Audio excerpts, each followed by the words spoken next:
13 বছর আগে গুমের পর বিএনপি নেতা এম ইলিয়াস আলীকে হত্যা করা হয়েছে বলে জানিয়েছেন আন্তর্জাতিক অপরাধ ট্রাইব্যুনালের চিফ প্রসিকিউটর মোহাম্মদ তাজুল ইসলাম।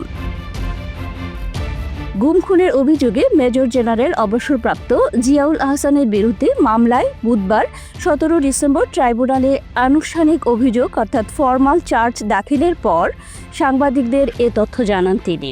তদন্তে তার বিরুদ্ধে 100-এরও বেশি মানুষকে গুমের পর হত্যার অভিযোগ আনা হয়েছে। ইলিয়াস আলী ছিলেন বিএনপির সাংগঠনিক সম্পাদক।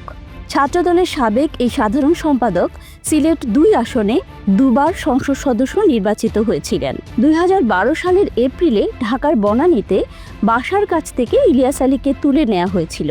তারপর থেকে তার কোনো খোঁজ আর পাওয়া যায়নি। এদিকে গুম ও শতাধিক মানুষকে হত্যার মামলায় সাবেক সেনা কর্মকর্তা জিয়াউল আহসানের বিরুদ্ধে অভিযোগ আমলে নিয়েছেন আন্তর্জাতিক অপরাধ ট্রাইব্যুনাল 1। দুপুরে প্রসিকিউশনের দাখিল করা আনুষ্ঠানিক অভিযোগ আমলে নিয়ে পরবর্তী শুনানির জন্য আগামী 21 ডিসেম্বর দিন ধার্য করা হয়েছে।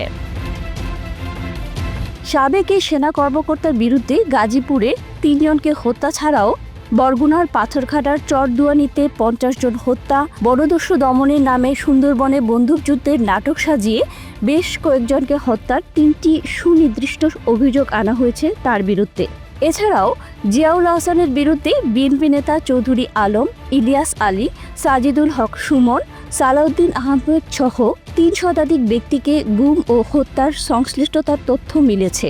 এসব অভিযোগের বিষয়ে তদন্ত চলমান রয়েছে।